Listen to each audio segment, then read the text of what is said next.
Good evening and welcome to this special 60-minute edition of Left, Right and Centre. I'm Sanket Upadhyay. A big meeting was chaired by the Prime Minister of the BRICS.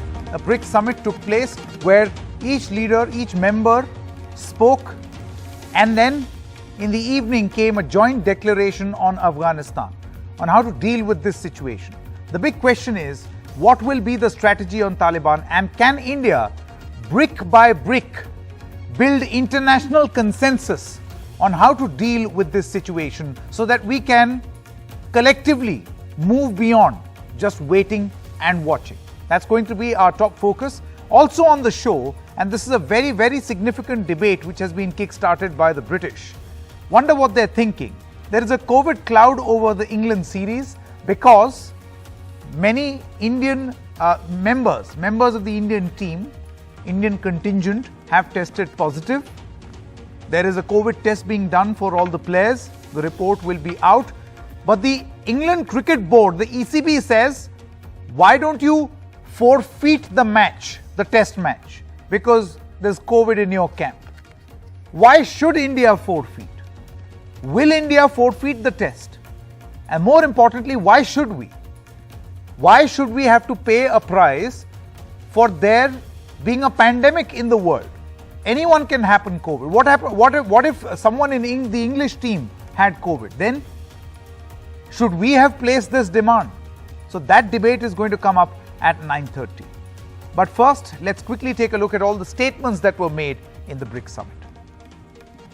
Bharat की अध्यक्षता के दौरान हमें सभी BRICS partners में और सभी से भरपूर सहयोग मिला है। गर्व करने के लिए हमारे पास बहुत कुछ है, मगर यह भी महत्वपूर्ण है कि हम आत्मसंतुष्ट न हो और हमें यह सुनिश्चित करना है कि ब्रिक्स अगले 15 वर्षों में और परिणामदायी हो। भारत ने अपनी अध्यक्षता के लिए जो थीम चुना है वह यही प्राथमिकता दर्शाता है। Over the past 15 years, our 5 countries have enhanced strategic communication and political trust, and we have become an important force on the international stage to be reckoned with. We look forward to working with our BRICS partners to deepen all areas of our cooperation and build a closer and more results-oriented partnership to meet our common challenges and create a better... The global security has faced serious challenges and the system of strategic stability has gone all downhill. Outstanding regional conflicts haven't stopped. On the contrary, they have erupted again, becoming more violent. US and its allies' withdrawal from Afghanistan has led to a new crisis, and it's still unclear how this will affect regional and global security. Let me now show you on screen right now the BRICS joint declaration, which has been released just a short while ago. Statements have been made. New Delhi's declaration on Afghanistan: refrain from violence, settle the situation by peaceful means. This is part of the declaration.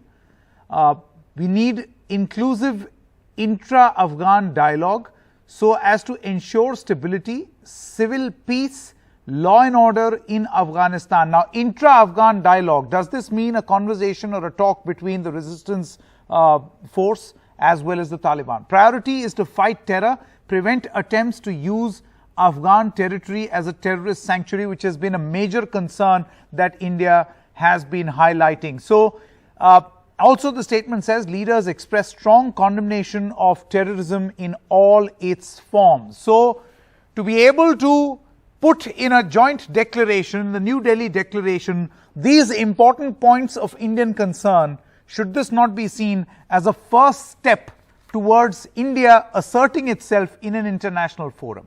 I would not like to introduce now Major General Sanjay Meston, the former defense attaché at the Embassy of India in Kabul. Ms. Lalita Kumaramangalam is also with us. Thank you very much, Ms. Kumaramangalam, member of the Bharatiya Janata Party. Major General Meston, I want to come to you now. See, of course, the big concern was terror. India's big concern. When the speeches were being made, this issue was not touched upon because this was about BRICS, it was about larger cooperation. However, the Russian Prime Minister talked about it, and this point of concern finds a prominent mention in the joint declaration. How big a victory, or let's not call it victory, how big a success do you think, initial success do you think this is at a time when we are waiting and watching? I think, Sanket, I would rate this as fairly successful. I think the government of India has done fairly well in getting this BRICS platform very well and projecting it. And I think compliments even to President Putin. He was upfront in giving his views just in his opening remark, and he made 2-3 very strong statements which are now known to the public. So I think on that account, and even the meeting when it is finished, whatever has been highlighted, these are 3 major issues which have emerged, and I think all of them have signed it. So it's a victory and an initial good beginning for the BRICS and for India, the lead we have taken, because in the last 3 days itself, the Russian NSA was here, the CIA chief was here, then the MI6 boss from UK was here. So all this is fairly good step. And now I would go further that now we have maintained a momentum. We must maintain this lead. And I think immediately, I would again say immediately, we must approach Iran because it's a very, very important country. And Afghan has its own issues with Taliban. You are aware about the Shia-Sunni effect and also of the cross-border terrorism. And of course, all the Central Asian republics, I would go to the extent of saying even with Kazakhstan, though it is not immediately bordering. So I think if we take this lead, we will be termed as a regional player as well. We have taken the good global initiative, but in the regional, because all these are regional countries, so we need to take a lead. And I think this will hold India on a very, very good platform. And this is going to help us to isolate Pakistan, the root cause of terror in the entire region and in the globe. So this is really a good step. And I think it should bolster the morale of the government of India and the people of India. Sure. So I would really appreciate it. Yes. Ms. Kumaramangalam, coming to you now. You see, the first big international forum called BRICS, which represents a huge chunk of the population in the world, which represents a huge percentage of economy, the economic contribution of these countries. Yes. With this, with receiving some amount of success or great amount of success, how important do you think it is to use more of these international forums to build a consensus around what should be our strategy on Afghanistan? Sanket, first let me say that I'm not here merely as a member of the BJP, but as a concerned Indian. Sure. The developments in Afghanistan have most Indian with any common sense or even any sense or understand a little of foreign affairs very worried, because we've seen step by step Pakistan increasing its hold over the new Afghanistan government also. Now, I think I agree with the gentleman who spoke before me, where he said that, yes, we seem to have made a good start, but we can't afford to sit, pretty on just this start. If you are talking about India working with other international agencies, principally, I think perhaps you're talking about the UN. Now, in the UN, you know that China has traditionally used its veto power to actually stop anybody talking about terrorism in Pakistan.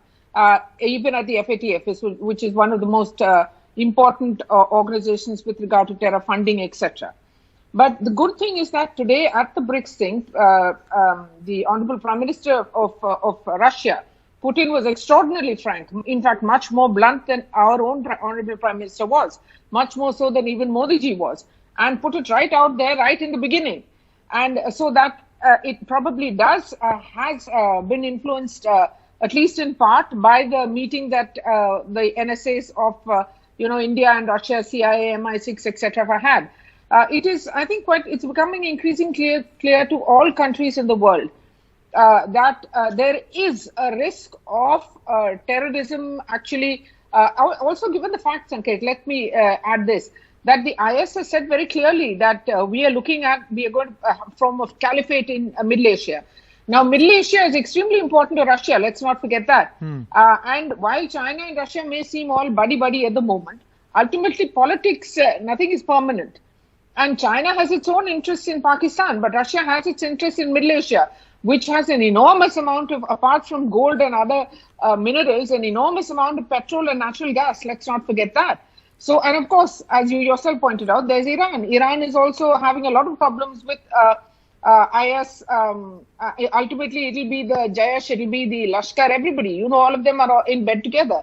Now, with regard to the UN, yes, we may have problems because America seems to have buried its head into, many layers of sand, not just like an ostrich, but a whole bunch of ostriches together. They just don't seem to be at the moment able to accept that Afghanistan has regressed to, terribly. I would say Middle Ages, if you ask me, because, I work with so many women and look what's happening there.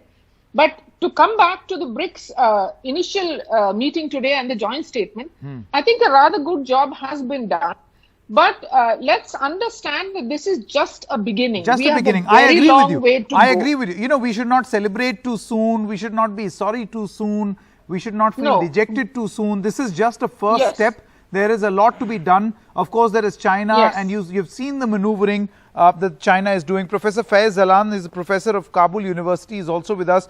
Professor Faiz, what do you make of the BRICS summit and this joint declaration which has just come very recently, where a very prominent mention has been made that all steps need to be taken to make sure that Afghanistan does not become a terrorist sanctuary? Do you feel that this is an important step towards achieving this goal? Thank you so much for having me. I think BRIC, especially the three regional powers, they play a very important role in Afghanistan's upcoming future. Japan should be following the news and the BRIC joint declaration. Regional terrorist attacks or regional instability is the most important factor for the BRICS future development plans and also for their regional order. Taliban will play an important role, positive or negative, if Taliban or stick to their international agreement which they signed with the US last year in Doha, that they will not shelter world terrorist groups, they will not assist the terrorists to get back to Afghanistan, they will assist the US and their allies to fight terrorism, not only in the region also. If that is the case, if that is gonna be achieved by Taliban, US and their coalition, I think benefit from such agreements and such policy in coming days. But if there is regional instability, if Taliban could not stop terrorists getting back to Afghanistan, if they could not stay to their words, BRICS will be the first international organization or country or world order from the instability caused within the Taliban's government. Correct. Major General Maston, I want to come back to you. See, the point is China supports Pakistan, Pakistan is supporting Taliban. Now China also wants to invest in Afghanistan. So there are a lot of interests involved right here. While we've been able to taste some initial success in the form of a declaration, but with this nexus/troika, what really can be India's strategy? I'll tell you why I'm asking you this question, because the state media in China has gone on to write very clearly and categorically that India has no future in Afghanistan anymore. So they must not even think about it. You can see write-ups in China. So it's very clear, and in China, what is written in the press is the official government line. So given this context, what can one do? Sanket, it's a very pertinent question. Firstly, I think, the strategy which we need to evolve is, I think the joint declaration itself we need to capitalize on that, and that is statement 1, where it clearly talks about inclusivity and also it talks about intra-Afghan dialogue. That's a very important I think, point. yeah. So we should press on this. This should be really raised by us at all possible levels, because now we have the backing of the joint declaration which has been signed by these 5 personalities. So this should become very, very important one, and as part of the strategy. And we should also say, propagate that China has signed it. So that is part 1. Now coming on to this nexus, the nexus which you have just stated, I would say the strategy should be as follows. Firstly, let me give you some ground realities. China is disliked in Afghanistan. Since I was based there, I have known the pulse over there.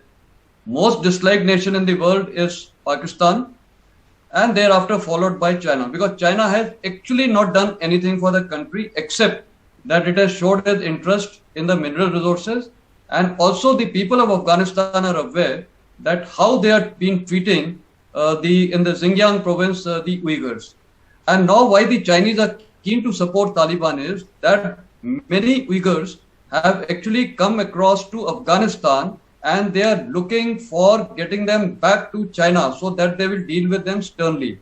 So this is another thing which we need to weigh upon and start talking about this quite loudly. That why is China looking to get the Uyghurs back from Afghanistan, and there are a large number of them. Secondly is the regional, which I just mentioned, Iran and the Central Asian republics. I think we need to take them on board, because see, Iran, I have not seen it having very great relations with China, etc. And even the Central Asian republics, especially Tajikistan and Turkmenistan and Kyrgyzstan and all, they have their differences. And all this we need to again take a regional lead and highlight these issues in the international forum, and we need to isolate this nexus.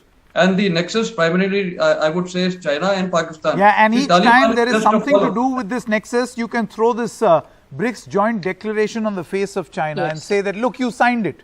You have agreed to this. Lalita Kumaramangalam, I want to come to you now. A very important point in the New Delhi declaration is intra-Afghan dialogue. Now, this is a very important point which Major General Maston also mentioned. How does this help India? And do you feel that this will potentially create a situation where the government will be forced to talk with a resistance army or a resistance force, and not have a situation where they become all too powerful, and we know what a powerful Taliban, what sort of threat it can pose to India? Sanket, the fact is that in Afghanistan, the new government that has formed seems to be ultra terror wing, I'd say, not just right wing.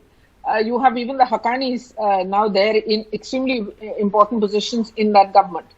And I don't think the Afghani people, having tasted the sort of development and freedom they did in the last 20 years, are going to, just lie down and let the Taliban walk over them.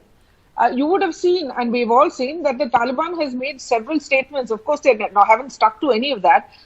In public domain, the statements they've made is that women will be given more rights, etc., all of which we know is nonsense.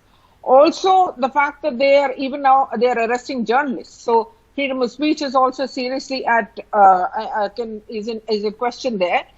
I think you will find that eventually, I don't even know how stable this Afghan government can be without using the gun at every single instance that it wants to.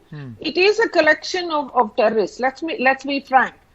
Politics aside, the Taliban is a terrorist organization. Sure. How soon or how well they will be able to change their own internal behavior? Well, they're not changing. Is a question obvious. That is up for everybody to wonder about. Out of bounds for women, journalists being beaten up, terrorism on the streets. Yes. Clearly, they're not changing. Exactly. It's pretty obvious. Exactly. They've not changed. So I don't think this is going to be a very, very comfortable government. I don't know about stable or not, if stable is the word one wants to use.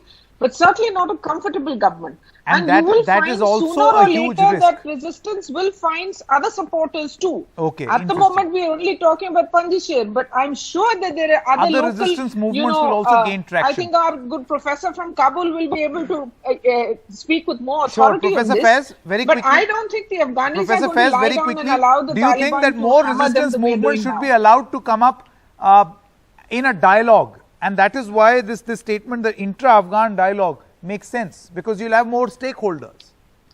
I think Yes. I must correct everyone. Taliban are not a terrorist group.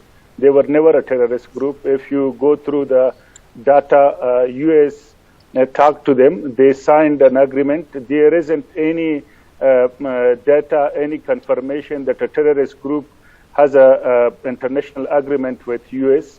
If we are asking for intra-Afghan dialogue, first we must say that they are not a terrorist group. Intra-Afghan talk group, We and seem how to be can you losing that, include them into an intra-Afghan dialogue? When we talk about Afghanistan, we must at least have some ground facts. There are big changes. The hitting of journalists, arresting of journalists, it happens in Delhi also. What happened to the farmers' demonstration? What happened No, to I mean, one moment, Professor Faiz, can I please? What happened to the? I'm not a big demonstrators international in Jamia organization. Islamia? One moment. I'm just trying to tell you right now, very, very clearly, that if you try to convince Indians that Taliban is a very friendly, lovely, peace-loving organization, trust me, nobody in the world will believe you. Nobody.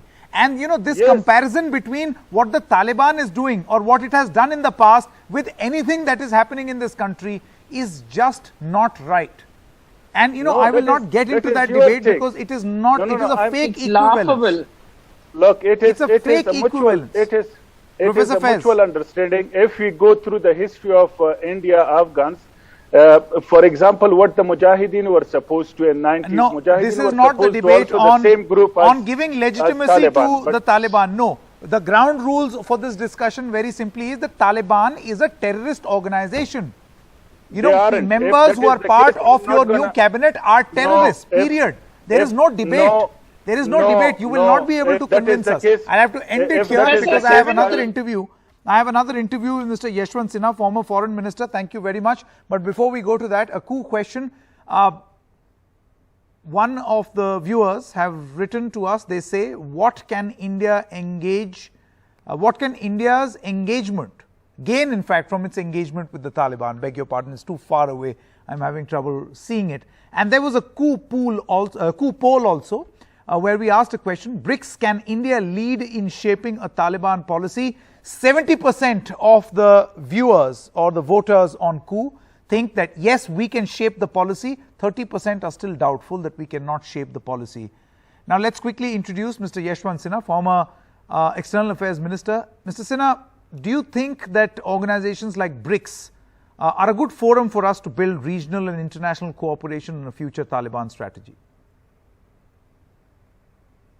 Well, it does offer us with an opportunity to sensitize the leadership of BRICS with our point of view.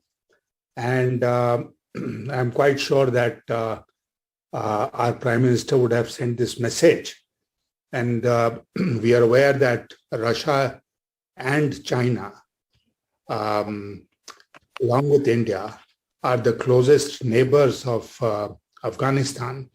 So these three are clearly affected if South Africa is not so much affected. Mr. Sinha, the Chinese media is now aggressively saying that India will have no role left in Afghanistan and that Chinese investments will be there. What are India's options? Well, let me tell you that we have two very important assets as far as Afghanistan is concerned. The first is the great love and respect in which the people of Afghanistan hold India. And this is something that you experience when you visit Afghanistan, like I did when I went there. And the second is that we have done a lot of work. Those $3 billion that we spent on the development of Afghanistan have not been wasted. They have been very well utilized. And the people of Afghanistan, remember, including the Taliban, the help that we have rendered for the development of that country. So these two are major assets. And let me also tell you that neither the Chinese nor the Pakistanis are as popular, as well liked in Afghanistan as Indians are. So whatever China might say, however much money it might spend, I don't think it will be easy for any country, including China, to replace India as far as the affection of the people of Afghanistan is concerned. All right, Mr. Sinha, thank you very much for joining us. We're stopping for a short break at this moment. When we come back, our big cricket debate. There's a COVID cloud over the Indian cricket team and the series, the England series, where the English Cricket Board says forfeit the test because you've got COVID. Well, it's a pandemic. This disease or this illness can happen to anyone. And then if we are talking about forfeiture simply because of an event which is beyond anyone's control, then are we to assume that the next time it rains, which is an act of God, should England forfeit their victory? That debate and that important discussion which has outraged many Indians, this demand itself is so outrageous, is going to come up in just a short moment. Another member of the Indian cricket team's support staff has tested positive for COVID-19 a day ahead of the fifth and the final test against England in Manchester. Now, according to NDTV sources, India's training session on the eve of the test has been cancelled as a result. Earlier, head coach Ravi Shastri and fellow members of the support staff Bharat Arun, R. Sridhar and Nitin Patel had gone into isolation in England after Shastri returned a positive test result. Now, according to later reports, two of Shastri's fellow support staff members have been in isolation and they also tested positive. The Virat Kohli-led Indian cricket team had last trained in Manchester on Wednesday but were asked to remain in their hotel following Thursday's positive result. Now, who all are these non-playing members of the cricket squad who've tested positive? There are many members, as we just listed out. Members of the Indian cricket team's support staff have also tested positive. Now, this shock comes day ahead of the fifth and final test against England. But there are certain big questions as to what the demand from the ECB has been. Let's put up those graphics. No, the graphics on the England Cricket Board and the demand that they have placed. So the demand that they have placed is that the ECB wants the English Cricket Board, they want the Board of Control for Cricket in India to forfeit the test. That because your players are positive, you forfeit the test. Consider defeat. Now, if players test negative, they will play. Forfeiture demand has been placed after non-playing member tested positive. Now we come to those big questions that we are asking right now. The England Cricket Board, is it making an unjust demand? That is question number one. Question number two, why should India be punished or Indian cricket be punished for a pandemic? Anyone can get COVID. I mean, a bio bubble does not mean 100% guarantee that people will not get COVID. Whatever the reason may be, it's an act of God. Nobody, I mean, these people did not create the coronavirus. So why forfeiture? And the third important question, since we are talking about an act of God, should England be asked? We know England is a rainy country, the United Kingdom, it rains a lot and matches keep getting cancelled. Should England, the next time it rains, be asked to forfeit their matches? They will always be at the bottom of the table by that logic.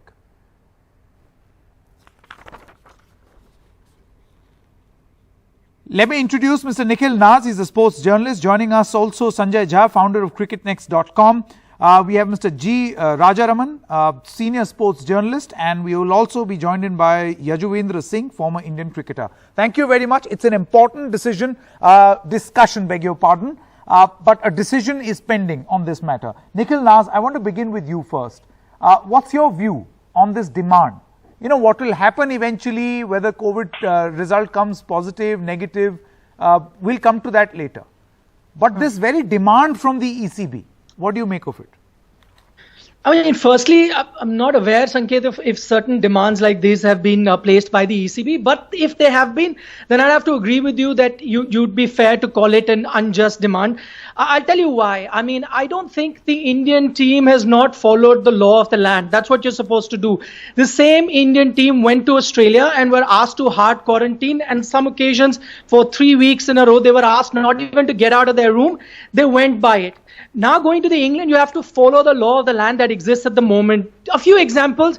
You had a idiot called Javo, who was a sport fan, who walked on to the cricket field 3 times during 3 different test matches. Were the ECB, careful enough to ensure that a member of the audience doesn't close contact with the players that were playing? No, they weren't. So I mean, they have to keep their side of the bargain.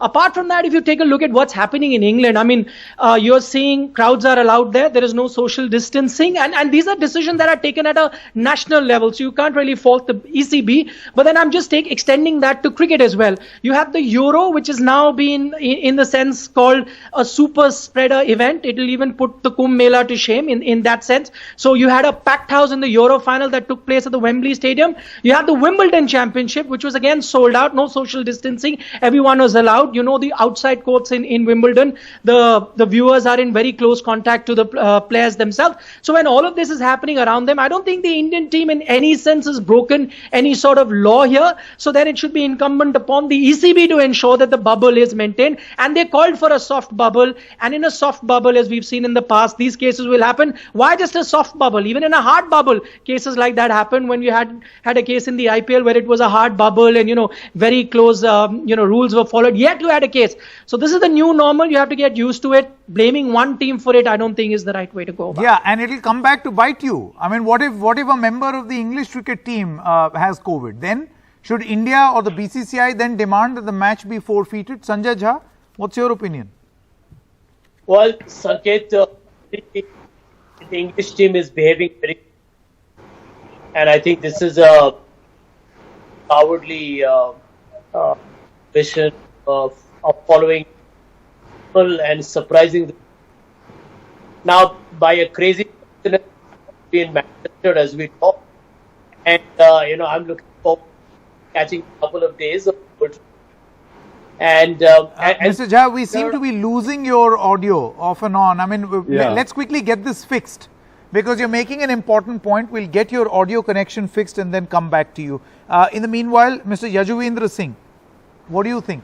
Yeah. I think it's terrible for ECB to even behave in this manner. Forget anything else. I mean, I'm quite what Nikhil said. He's relayed it excellently in the short time that he got. But I really can't believe that somebody is trying to knock off a series like this. Rather, if I was in the place of ECB, it is your responsibility to have ensured that nothing happens of this nature. As in England, I think everyone is just moving around freely. There's no bio bubble now where anything is concerned. So, I mean, these chaps have got it. None of the players have proved to be positive. I think the match should just go on. I don't know what they're making so much of a noise about. Maybe the defeat has really got them into a very bad situation or a state of mind. No, the reason why one must outrage, or if outrage is too bad a word, express dissent and concern is because today it's England, tomorrow it will be anyone else. I mean, then you will have no matches. Yeah. What about you, Mr. Rajaraman? What do you think? Thank you, Sanket. First and foremost, as Nikhil pointed out, we don't know if ECB has made such a demand. But if it has, it is the most laughable demand from a very, very respected cricket board. It's been a leader, and this is not what you would expect from England. You would expect understanding. You would expect the fact that none of the players has tested positive to go in favor of the Indians and for the match to continue. I think it is unfair that the Indian team was perhaps asked to stay back because a physio tested positive today, and I think it is really unfair on the part of England to have denied India the chance to practice today, and I'm sure the game will go on. Right, Nikhil. Okay, Sanjay Jha, I believe, is now back with us. Yes, Mr. Jha, you were saying. Sorry, we couldn't hear you properly. Yeah. No, not to worry at all. Sanket, by a crazy coincidence, I happen to be here in Manchester as we talk. Okay. And I'm hoping to grab a few days of the Old Trafford test. Can you get my echo out? That will be nice. Sure. Fixing. Yep. And in the meantime, I believe the response of the ECB to say that India should forfeit is bizarre. It's ridiculous, it's absurd, and in my opinion, a cowardly manifestation from their side. The rules are terribly strict. All our cricketers have lived in a bubble. I did an RT-PCR test. I've been fully vaccinated. I'm going to do 3 tests in the course of the next 8 days. And this is for an ordinary civilian. Sports people have very stringent, kind of norms that they have to fulfill. So if anybody is responsible, then it's the British establishment and the ECB that needs to explain themselves. That's right. Nikhil Naz, this is an interesting point that Sanjay Jha is mentioning, and I'll come to him again. But I want to know from you, he says that there are stringent rules in place. There is a set protocol in place for situations like these. Would you be aware of what usually happens? Yeah, Sanket, I mean, it depends. So when there was a bubble that the ECB was maintaining, and I'll go back to the first series when it started, when West Indies actually toured England. That was the first cricket series to be played right after the coronavirus lockdown. And at that time, they had very strict rules where you couldn't just move out of that bio bubble. You, in fact, had to stay in the same hotel as where the ground was. And that's why they even chose grounds where the hotel was there. On that occasion, they had an English player, Jofra Archer, who while traveling from one city to another, took his own car to reach from one city to another, and on the way took a detour to go and meet his friends. Upon finding that out, the ECB had then suspended him and not made him play. But those were the rules then. The rules now have been eased, as they have been eased, as I mentioned, right throughout the country. Now, in case ECB had this rule of forfeiting in case, number of your players test positive, then these should have been spelled out right at the start of the series. I'll give you a comparison. I'm taking you back to the Olympic Games that were also played under the shadow of the coronavirus, and I was going through the rules of hockey at the time. And at that time, all hockey teams were told that you will have to have 7 to 8 members outside the bubble as reserve squad members. So in case some test positive, you can always call upon those reserve squad members. In case you can't field a team of 11 players on the field, thereby you will have to forfeit a match. But these rules were laid out right at the start of the tournament. Did the ECB do that? I'm not aware of that. And if they did, I don't think Indian team would have been, in any sense, breaking the protocol. So that's very important to note in that sense. As I said, they were following the law of the land, and I don't see anything wrong there. That's right. Mr. Yajuvendra, do you think that, of course, we'll all hope for the best that no one tests positive, but one has to prepare for the worst as well, while hoping for the best. In a situation like this, do you think the most likely thing to happen should be a cancellation of the match? Hold it some other time? See, I think you'll make Sanjay feel very bad because he's in Manchester wanting to watch the match. I think there'll be a lot of disappointed people. There'll be a lot of disappointed people, and if everybody is negative, if the teams are negative, I don't think there should be any issue of not having the match. But if they give up the match, then we win the series and we win the Patori Trophy, which is a fantastic thing. Because Tiger Patori, 10 years, it is his 10th death anniversary, and I think the Indian team would like to win this series, not for anything else, but at least for Tiger Patori.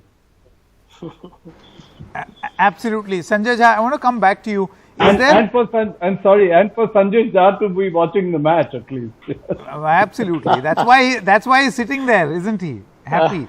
Sanjay Jha, I want to come to you. Has there been, and pardon my ignorance, any such case in the past where you have had this, supposed case of high-handedness? Any previous instance that you can think of? Well, there is no denying that in the past, and Sunny will probably corroborate that, whenever the Indian team traveled to Australia and to England, you found that they were always treated with a degree of condescension, and attributions were made, at the drop of a hat. And when they were concerned, they were obviously above it all. I mean, I remember that Jon Snow incident, for example, and where the British were concerned, they completely overlooked it. But coming down to this current predicament, if you can call it that, I think the reaction is totally unjustified. I think Nikhil already mentioned several sports events that have had thousands of people. And even now, when I was checking for the tickets for the Old Trafford test, it's almost sold out.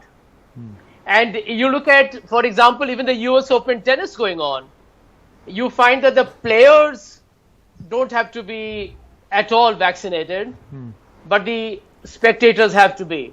So really there needs to be a more comprehensive and a lot more mature policy regarding these things. You can't tax the Indian cricket team because somebody unfortunately has been afflicted with the virus. Mr. Rajaraman, I want to come to you now. You know, this whole concept of a bio bubble came from a very good place, that you isolate the players. Now with vaccinations done in most cases, and even if they have not been done, do you think that there has to be a constant rethink on how you stop people from getting infected? But there is a rider over here, and the rider is that no matter how hard you try, for instance, I know of many people who did not even step out of the house and got COVID. So no matter how hard your bubble may be, this is a virus. You're right, Sanket. I'll just get to that in one moment. I'll take you back to 1984 when Mrs. Gandhi was assassinated. The England cricket team was in India, and they flew off to they flew out of India and then came back after a while. Nobody said forfeit the test match or forfeit matches that were to be played. Right? And then similarly, Kevin Peterson's team was in India when I think there was trouble in Bombay, and they flew off to Sri Lanka and came back. It was wonderful on their part to have agreed for a postponement. And when a calamity happens, and it was a calamity, both times were a calamity, when a calamity happens, teams come to a mutual understanding. Both the boards come to a mutual understanding. No board sits on the ivory tower and says that, look, you forfeit the game to me, and then I'm very happy to take the match to all. I think this is good sportsmanship, which perhaps England is missing out on, if it is true that it has asked for India to forfeit the game. Having said that, I think Corona is something that, like you pointed out, Sanket, can happen to anybody. You could stay locked up indoors and still pick it up. We have seen instances like that. You could be vaccinated twice over and still get the infection. I think it is normal now for people to get infected, and for one or two players or one or two support staff in the Indian team to be infected, and for England to be asking for forfeiture of a test match. I think it is inviting ridicule at its own expense. Absolutely, and it is inviting ridicule. Sanket, one point. Yeah, Sanjay Jha. Do you think, I mean, hats off to Mr. Rajaraman to be able to pull out these files from history, because, you know, history in most cases has the answer for the future. And this is one such case. I mean, look at how nobody forfeited that match, as Mr. Rajaraman was talking about. And such a tragedy happened. They came back and played. Sanjay Jha. Yeah. The Sanket, history, I'm going to pull out two aspects of history as well. Oh, sure. Prince Charles and Prime Minister Boris Johnson also came down with the coronavirus. So it's rather rich of the English to be giving us some kind of, diktat as to how we should behave, when everyone and his auntie and his uncle know that the virus is not got any magnanimous strain to it, and even the most circumspect individual can become a victim. That's right. Nikhil, I know I may be speculating here, but do you think that this could have to do with a certain degree of one-upmanship, a feeling of superiority of an otherwise professional board, the English Cricket Board? Sanket, had you said this 20 years ago, I kind of may have agreed with you, not now, because now the cricketing world believes that if there is a cricketing nation that has a sense of superiority, that's India. They run international cricket. So I wouldn't get there in terms of, the money they make and everything. But just a couple of things I'd like to point out, because you were talking about recent examples. Just, 5 days ago, you had this bizarre situation in a football World Cup qualifier, one of the biggest game, on the planet, Brazil versus Argentina. And that game was stopped in the middle because health officials actually walked into the stadium in Brazil and stopped the likes of Lionel Messi and Neymar and said, listen, you guys have, lied at immigration, the Argentinian players, they haven't quarantined for a week, and so you need to stop this match. Now, something like that has happened. Now, that's reality in the world that we live in. That's reality of the, post-corona or the corona world that we live in. So these are things that are going to happen. At that time, nobody said that, listen, because Argentina didn't, follow certain protocols, they should forfeit the match. No. What the FIFA has said is we'll conduct an investigation, and for now the game is suspended. So you'd say that's the right thing to do, whether it is, Argentina, Brazil, whether it's England and India. And one quick point I'd like to make, if ECB has indeed said this, if there is one board that has to show some sort of compassion, some sort of understanding towards coronavirus, it has to be the ECB, because arguably their greatest player at the moment, arguably some say the greatest player that they've got, Ben Stokes, has actually quit the game of cricket because of mental health issues. A primary reason why these mental health issues are happening, because for the last 12 odd months, players have been in these hard bubbles. A lot of these players can't take it. So Ben Stokes has actually said, I can't be playing cricket at the moment. I need a break. I need to sort myself out. He's let go of this India-England series. He may not be available for the World T20. So if there's one board that has to be compassionate towards, players being allowed to live in a soft bubble or this post-corona world that we call it, or where you're allowed to, mix in a certain way with the crowd, it should be the ECB. No, And we had an Olympic, we have had Paralympics, all of that has happened and done pretty professionally. Yeah, the only difference, Sanket, there is because it's a 2-week-long event, so you can maintain a hard bubble. But just look at cricket. The Indian team has been in this sort of hard bubble for almost 12 months now, barring that one break that they got because the IPL got, suspended and there was a case. So imagine these same players being inside bubbles, and then we become so touchy about one wrong selection that Ashwin doesn't play. Imagine if 2 or 3 Indian players were to pull out because they say, hey, listen, we can't be in these bubbles because it's getting too much. I've been in a bubble for 12 months. So these are certain things that we need to consider when we're looking at, a life living in a bubble. You've got to make it a bit soft. If you and I have resumed going to offices, why treat the players any different? Very interesting assessment. Last word, Mr. Yajuvendra Singh, and I would like to ask this question again. What must happen of this game? What do you think the BCCI, if someone from the BCCI were to have called you and would have said, Mr. Singh, can you please advise us in a situation like this? What would your advice be? My advice would be to talk to ECB. I think they would definitely succumb to it and accept playing the match, because for them also it's a financial loss. And I don't know whether it's whatever is true or not, but I don't think anyone wants a test match to be, forfeited or lost in this manner for any reason at all. So I think BCCI has the strength to be able to tell ECB that, and really twist a bit of an arm twister is required. Arm twisting is required, huh? To get it done. Okay. Yeah, definitely. And BCCI Sanjay Jha has is the in power England. to be able. He can do the arm twisting. Mr. Jha. Yeah. Unfortunately, always, I've been in the opposition for too long and I've forgotten these old sledgehammer tactics.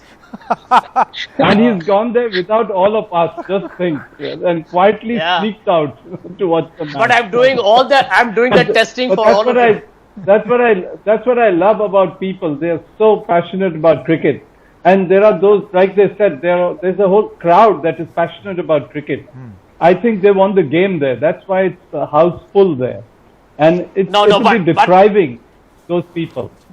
But Sunny, I need to make an honest confession. Even Cristiano Ronaldo is going to be in town during this time. Yeah. Oh, wow.